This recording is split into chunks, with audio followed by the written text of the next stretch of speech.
I'm John Williams. You know, the state of Oregon has so much natural beauty to choose from. It's pretty hard to pick a number one.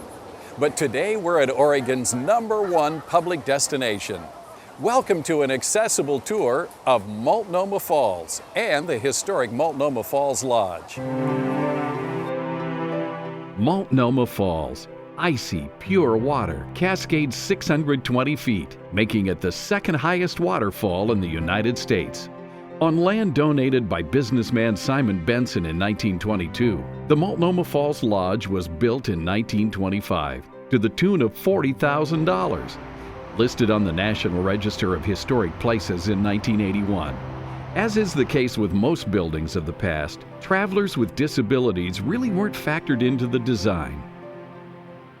In fact, it wasn't until after 1994 when the U.S. Forest Service made extensive renovations to the Multnomah Falls Lodge, including the addition of the elevator. They finished the ramp to the falls viewing area in 2003, all the while maintaining the integrity and charm of the original site.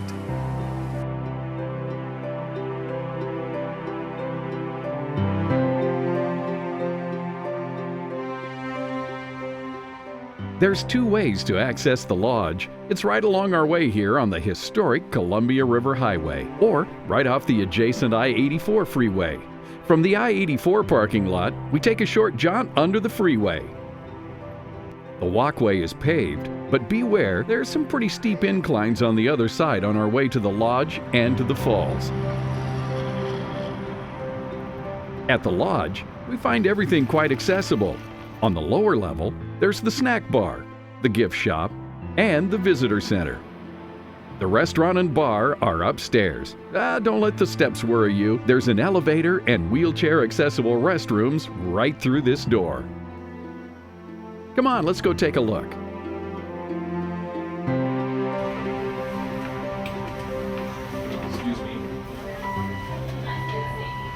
And up here, the Multnomah Falls Lodge dining rooms are perfect for any occasion.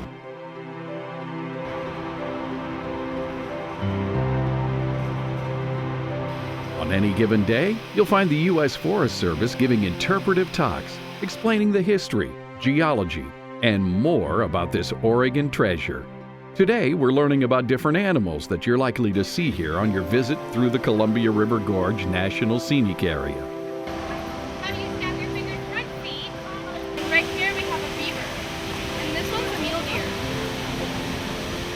Follow me up this walkway to the first viewing area. No problem in a power chair. In a manual chair, you might need a little help.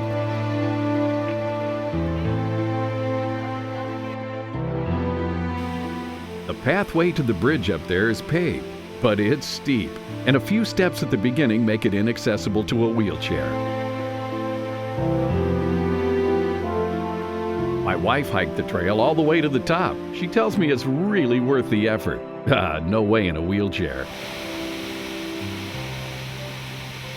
Back at the lodge, be sure to stop in at the visitor center for a look at the historic displays, the geology, and more. Brochures, books, and maps of the Columbia River Gorge and the Pacific Northwest.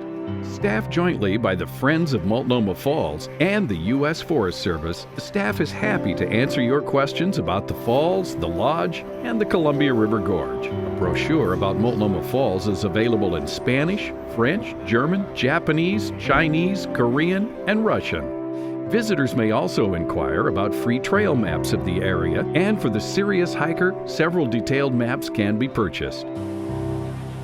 It's no wonder Multnomah Falls is Oregon's #1 public destination. There are a few things to keep in mind for people with disabilities. Multnomah Falls and the Multnomah Falls Lodge are pretty accessible. Disability parking on both the historic Columbia River Highway side and on the I-84 side is limited. There are a few inclines and some obstacles on pathways that make it prohibitive in a wheelchair. But all in all, there's plenty to see from many different vantage points for people of all abilities.